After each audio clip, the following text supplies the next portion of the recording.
Keragaman budaya merupakan suatu kenyataan yang dimiliki bangsa Indonesia yang ditandai dengan banyaknya kebudayaan etnik yang berbeda-beda, tersebar mulai dari Sabang sampai Merauke, dari Pulau Miangas sampai Pulau Rote. Dengan kenyataan tersebut, bukan hal mudah bagi bangsa Indonesia untuk mewujudkan suatu persatuan dan menghindari konflik, atau bahkan perpecahan karena keragaman tersebut. Konflik bisa terjadi dalam bentuk konflik ideologis, konflik antar etnik, konflik antar kelas, dan konflik antar agama. Oleh karena itu, dibutuhkan suatu komunikasi sosial untuk menghindari kesenjangan tersebut. Komunikasi di sini merupakan suatu proses sosial di mana individu-individu menggunakan simbol-simbol untuk menciptakan dan mengartikan makna tersebut menurut pandangan mereka. Komunikasi dalam pandangan sosial, komunikasi selalu melibatkan dua orang yang berinteraksi dengan berbagai niat, motivasi, dan kemampuan membangun identitas budaya yang sama. Komunikasi dan kebudayaan merupakan dua konsep yang tidak dapat dipisahkan. Pusat perhatian komunikasi dan kebudayaan terletak pada macam-macam langkah dan cara manusia berkomunikasi melintasi komunitas manusia atau kelompok sosial. Pusat perhatian komunikasi dan kebudayaan juga meliputi bagaimana melihat makna, pola-pola tindakan, dan bagaimana serta pola-pola itu dilafalkan dalam sebuah kelompok sosial, kelompok budaya, kelompok politik, proses pendidikan, bahkan lingkungan teknologi yang melibatkan interaksi antar manusia. Menurut pendapat beberapa pakar, yang pertama, menurut Charlie Hadot, komunikasi antar budaya meliputi komunikasi yang melibatkan anggota komunikasi yang mewakili individu antar individu atau kelompok yang menekankan pada perbedaan latar belakang kebudayaan yang mempengaruhi tindakan para anggota.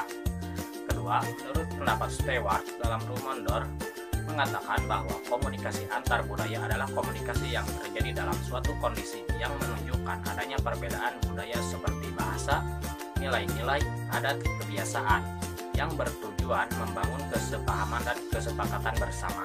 Dari pengertian komunikasi antar budaya tersebut dapat disimpulkan bahwa proses komunikasi antar budaya merupakan interaksi antar individu dan komunikasi antar individu yang dilakukan oleh beberapa orang yang memiliki latar belakang kebudayaan yang berbeda dengan tujuan mencari kesepahaman dan saling pengertian.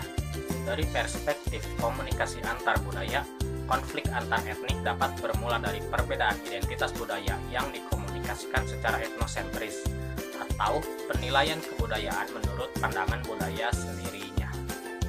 Bisa juga disebabkan oleh persepsi yang salah antar etnik, stereotip negatif, prasangka negatif, rasisme, dan diskriminasi terhadap etnik lain. Permasalahan tersebut bisa diselesaikan dengan membangun komunikasi sosial antar etnik yang baik. Komunikasi antar etnik adalah upaya membangun ketertiban dan saling pengertian. Proses komunikasi antara orang-orang yang berbeda kebudayaannya, misalnya antar suku bangsa, etnik, ras, dan kelas sosial, akan melahirkan integrasi dan ketertiban. Komunikasi sosial merupakan sarana membangun kohesi atau ikatan kebersamaan dalam suatu komunitas. Melalui komunikasi sosial, berbagai kesenjangan dapat dinegosiasikan, didiskusikan, dan dicarikan pemecahan masalahnya secara beradab. Proses komunikasi sosial menuntut adanya saling pengertian dua belah pihak sehingga proses komunikasi berjalan dengan lancar dan baik. Dalam konteks relasi antar etnik, proses komunikasi sosial juga meniscayakan adanya saling keterbukaan, sehingga terbangun sikap saling kesepahaman. Semakin memahami budaya orang lain, semakin dekat ide tersebut dengan kenyataan budaya lain dan akan lebih baik sebuah komunikasi. Dan akan mengurangi kesalahpahaman dari jenis pesan yang muncul bila arti pesan yang dimunculkan berbeda makna dan simbol.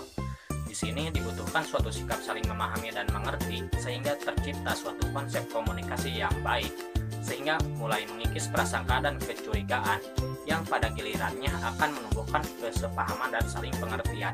Jadi kesimpulannya, dengan pluralitas yang dimiliki oleh bangsa Indonesia, maka potensi konflik semakin tinggi.